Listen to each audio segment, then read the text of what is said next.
like a computer screen and 2 phones, so we're pretty impressed with this setup. I know. Yeah. We're going It's live like all everything is over the like place. balanced, like very, very carefully. So hopefully nothing goes boom crash in the middle of this. But yeah. Happy Friday, everyone. Welcome to my Haute Society. We are going live for our first live since Tabitha joined, and we are really excited.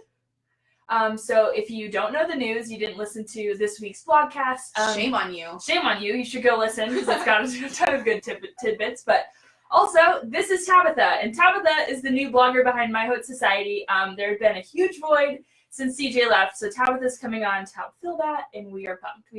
We did a podcast like sharing all of our ideas and talking about all of our plans, and so go listen to that if you want to like sneak peek of what's to come. But, yeah. For those of you that are watching from my Instagram, the podcast is called Blogged Chats, and our first chat is with me, but we're going to be interviewing influencers, just kind of like getting to know them and letting you guys listen in, so that while I'm sorry, I'm like all over the place. It's Friday and we're like, oh. Instagram live ever, so I'm like, what do I say?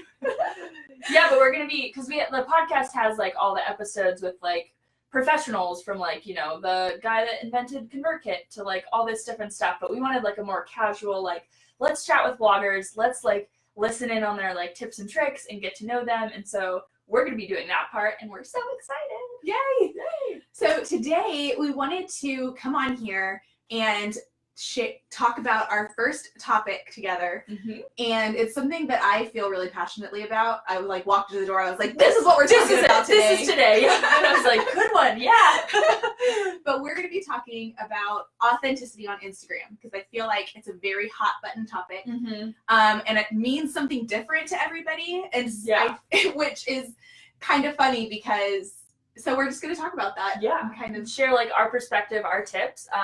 So yeah, if you have questions about it, feel free to DM us after. You could ask questions on the lives, but we can't really see them. So like, we will have to get back to you afterwards because our phones are really far away. But we're both blind. So we're just going to talk at you, and then we can like answer all the questions after or in the comments. But yeah, it does look totally different for everyone. And I think everyone has like an opinion about what authenticity looks like, but we just wanted to kind of share like our perspective, because it's something we both really like value and really strive for in our feeds, to make sure we're being super authentic with our followers, because we know like it works, like it really, that's what people want from you. And there's been this big kind of cry and demand for authenticity, but I think to a lot of people that means like they want to see you with no makeup, and they want you to see your dirty bathroom, and they want to see your like ugly house. But like, I feel like that's not really what authenticity means. And like, if you are a bum but you're posting photos on Instagram of like beautiful homes, and that's who you are on the inside, like that could be authentic for you. Do you, boo? Yeah. But I think sorry, I'm like getting all like getting cozy, all these pillows. But I think that there's been this cry for like almost like a demand that people aren't as curated, and I feel like that can be dangerous. For people who are running a business on Instagram. Right. They're like, well, what do you actually want from me? Because when I post ugly photos, you don't like them. But when I do post ugly photos, or when I post beautiful photos, you comment that you want authentic photos, and I don't know what that means. And so I think there's like a balance. Like there's a way to be fully like have a beautiful curated feed, but also be authentic. Like you don't have to show like your gross side, like, you know, you don't have to, and that's not what authenticity means. Like authenticity means like showing up powerfully as yourself, and not like imitating other people's style, and having like your own voice about things. And so that own voice can be like a beautifully curated feed, like that is authentic if that is who you are. Or it can be, you know, the gross stuff, I guess, if that's really who you are, and like you built a following based on that. Like, no judgment. I'm really impressed actually that you get people to like listen. But you get people to look at your phone. Yeah. But I think where the inauthenticity can come in is when you're not disclosing properly that you're being paid by a brand. Yeah. Or when you're talking about something and you're lying about how much you love it because they're paying you. Right. Or you are like, or you're just posting photos that you don't love and aren't proud of because you think that's what your followers want to see. Yeah. I feel like that's where inauthenticity, is that a word? Right. Comes in. And like, I feel like if we can just kind of get through that, yeah. Like, actually define what it means, like, this is us in our authentic self. We're both wearing makeup. Like, yeah. It's like this is how I like to present like myself to the world every day. Like, obviously, if I'm trying harder, like, I'll look a little better. I'll be, like, in more, you know, less cozy I know, clothes. like, I say that I'm, like, wearing, like, my grandfather's old sweatshirt. It's really comfy, though. Oh, it's you. Like, yeah. But, like, I think that if you're going to be, I don't know. It is, like, you can't really show up as who you think people want to see, because, like, that is going to burn you out, because it's not coming from a place of, like, passion and coming from a place of, like, I want to share this because I want to inspire people, or because I want to, you know, whatever your, like, reason for blogging is, really. Yeah. It has to come from that, and it has to come from that passion versus, like, this is what I think people want to see. Like, Yeah. that is a surefire way to burn yourself out, but it also, like... And to, like, start really hating what you do. Right. But it also doesn't feel authentic for your followers. Like, they totally know if you're not as, you know, really honest about something. Like, it comes through in your content. Like, if you're passionate about it, like, people can see that in the content you create. So, and I know it's exhausting to, like, find that passion every day through every post. And I'm not saying that that's essential. Yeah, like, obviously okay. There's stuff you'll be more passionate about. Yeah. And it's okay to, like, if you're struggling, like, to share that with your followers, like, that's authentic as well. If you're like, you know what, I'm just not feeling it today, sorry, like, people get it. But I think if you, I feel like I know I talk really loud, but I'm like, I get, like, on a topic and I'm like, I want to tell you this and I want you to be inspired, and I, like, start yelling, and it's like my teaching voice. Sounds like yelling. Like, I'm glad you're loud too. Yeah. Normally when I'm, like, hanging out with people, they're like, Tabitha, you need to, like, tone it down. Especially after a couple drinks. Like, I'm like, just, I'm yelling, and feeding off each other and, like, getting louder and louder. Let me talk. It's perfect. But I think kind of something that we've both been really good about is creating content that is inspiring and makes you want to come back and makes you want to, like, look at our feeds and go to our blog, because that is part of our part of the job. And it's okay. Like, I feel like relatable and authentic have become the same thing. Right. And they're two different things. So it's okay to be not totally relatable on Instagram. If that's not, if you have a beautiful house, like, show me photos of it. I love that. Yeah. Like, people want to be inspired too. Like, that's kind of part of the point of Instagram. Like, Instagram is a visual app. Like, we love to come and look at beautiful photos. It's the same like Pinterest. Like, I'm not going to pin something that I don't want, like, in my house. I'm not, like, aspiring to. Yeah. I don't, unless it's, like, to my Pinterest fails board, which is, like, just to encourage myself. And I'm like, oh, I could bake a cake better than that. It's not going to be great, but it's better than that.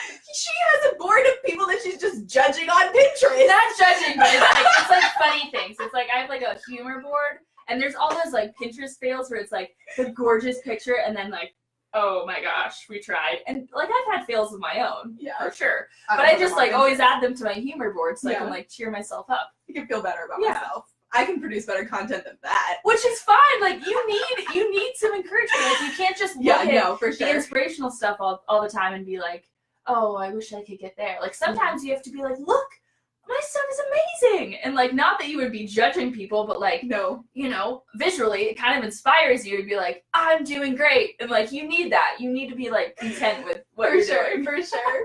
I think part of that is why the cry for authenticity has been so intense, is because it is easy to get caught in this rut of comparing yourself to bloggers and comparing yourself to people that you follow on Instagram.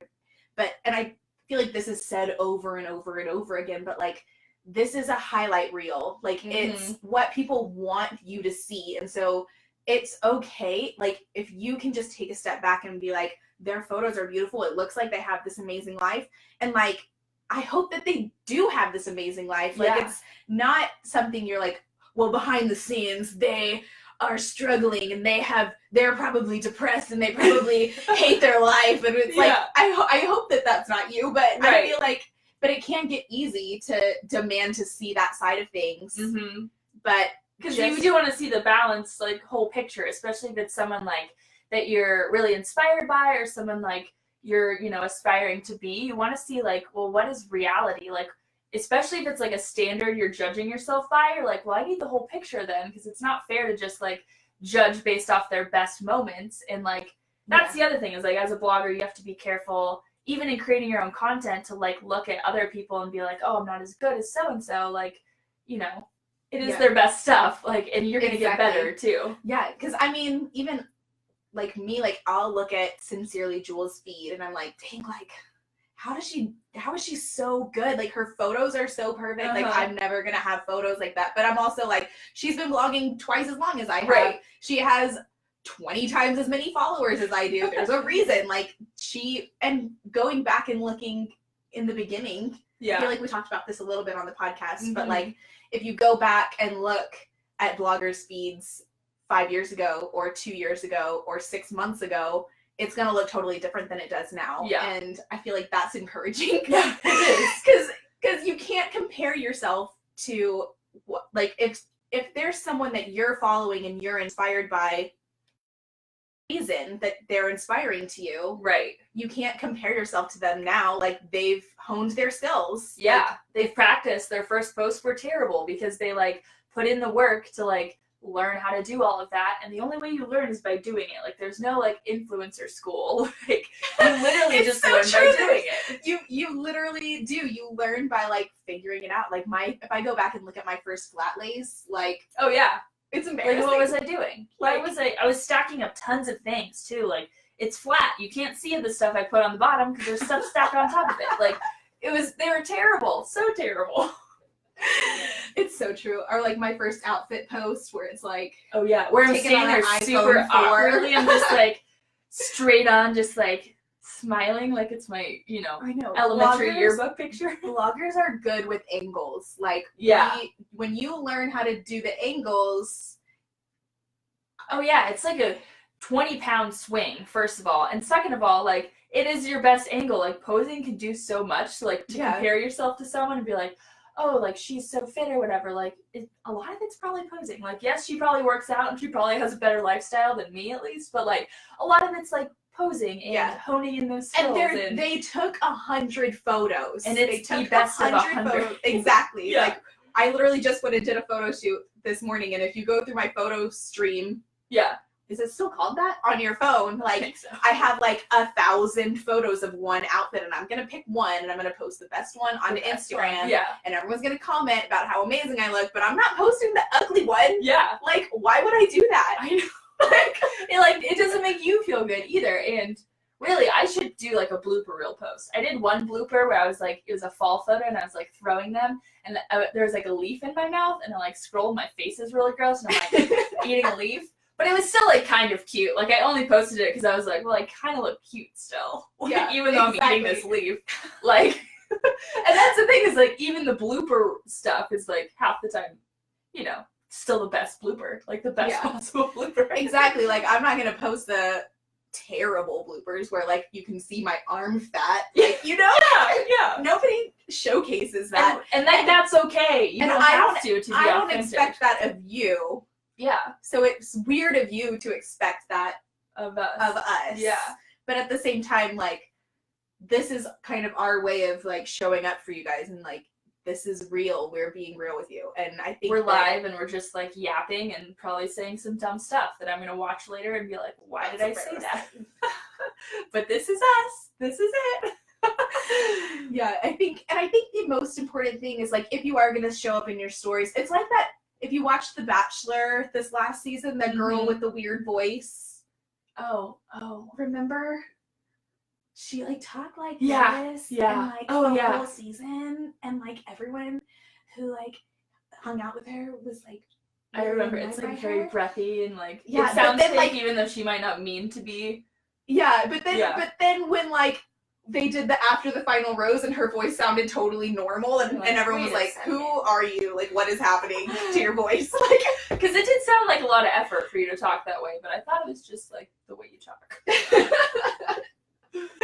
It's like that. It's like, you don't want to pretend to be somebody else or pretend to have this soothing, calming voice, which maybe I should, because my voice can just be like kind of cackly and loud. Yeah. It's not great, but no, that's true. And I think like that stories are a really good option for like showing up that like raw, like if you're gonna do the let-ins where it's like you are, you know, have no makeup and are just going off the cuff, like stories are the place to do that and really let people in and let them get to know you. And it's still totally fine to have like a gorgeously curated feed and be like this, you know, show kind of a more real side on your stories. And that's a way to like achieve a balance. You don't have to like, you know, not have a curated feed. I know like some bloggers are like, oh, like maybe I should just not even do professional photography and I should just do like regular pictures and maybe people would like that more. And like I tried that for a while and none of you guys liked it. You were like the people wanted the like gorgeous photos you and have the inspiration and the competition is so fierce when it comes to blogging nowadays, like, and content creation and brands. If a brand is paying you for a photo, they're not going to be happy if you snap a crappy iPhone pic and don't edit it and just like put it on authentically. Yeah. Like they're going to be like, what? We just paid you for this. We could have done that. It wasn't ourselves. like careful and well thought out. Like there are totally girls that do like mirror selfies and that's their whole feed. Yeah. But those are still like very planned, very thought out.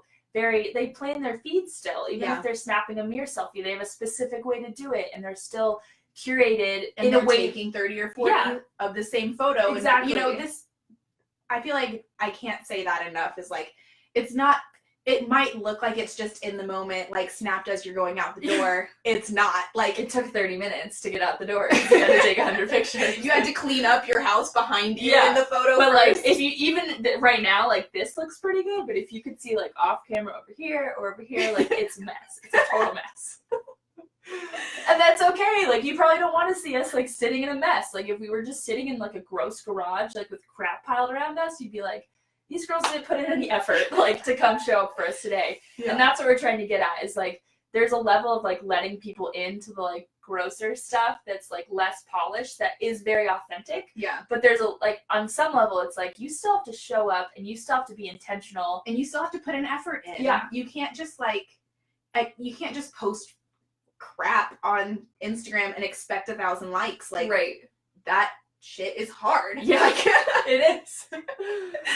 And yeah, I think just above all, being the same person online as you are in real life. Yeah. I feel like in your captions, if you're just like a really negative person, but you're just constantly posting optimistic, motivational quotes in your captions, like when I meet you in person, I'm going to be like, what is happening? Who are you? Like, which I've had happen. Like literally a girl like I followed on Instagram and I was like, she's like so inspirational, like so positive, and in real life was like the most negative, like just tearing all these people down. And I was just like, what is going on? Like I'm so confused. Like I thought you were gonna be such a positive, fun friend to have, but like I'm not into this. Necessarily to mean like you shouldn't post optimistic stuff on your Instagram. That's kind of just more like, don't be a terrible person. Yeah, like be optimistic if you're optimistic. Yeah, match your Instagram in real life. Yeah. Like don't be terrible. Yeah. So in summary, our tips are: show up powerfully as yourself, have your own voice, have your own thing to say. Make sure that you are the real person in real life as you are on your Instagram. Like those need to line up, and it's going to resonate better with your followers, and it's not going to lead to burnout for you either. Yeah. So. Yeah. And don't be afraid. Don't be afraid to post your best content. Yeah. Don't be afraid to be as creative as you want to be, or as out there as you want to be, or try hard. Like I feel like so many people are like, well, what's the point of even trying if they're just going to demand relatability from you? Yeah. But like you can give them both. You like, can you give literally them both. Can give them both. And it's not a bad thing to become good at what you do. Yeah. I think that's the biggest. Yeah. Coming from people who have spent years honing our skills. Right. Like, and still aren't afraid to post something, you know, off the cusp or that feels a little more just like on a whim. But like we do put a lot of thought into the content we create, and I don't think that's going to go away. Like even if people want the more authentic stuff, there's a way to really be intentional about that and that's give what them my that. videos are for. Yeah, that's where you get all this on here. But anyway, have the happiest of Fridays. Thank you for sitting and chatting with us, even though I feel like we just rambled at you, but there's some nuggets in there. There's some good stuff. There's some good stuff. Yeah. This is basically how it's going to be from now on, because I'm not a planner. Yeah. Don't worry, like I'll still have a list of like, we need to talk about these 3 things, and more, some of it will be more structured than others, but like, yeah, you get the real raw Tabitha and Cara, and hopefully it's really helpful to you to see like, you know, someone that's not too overly polished. Hopefully it's like inspiring. Yeah. At the very least, you can be like, well, I can do it better than them, and we can inspire you that way. So, you know, however you want to take inspiration is fine. For real, we are not like just going away. Like if you comment and leave questions, we will respond to them and like answer them, even though we haven't been looking because it's far away. Because I'm like, I can see that people have commented, but I can't read the comments. So they're just waving. Okay. But if you didn't listen to the podcast yet, go listen to that for sure. Yeah. It's really good. Okay. See ya. Happy Friday. Bye.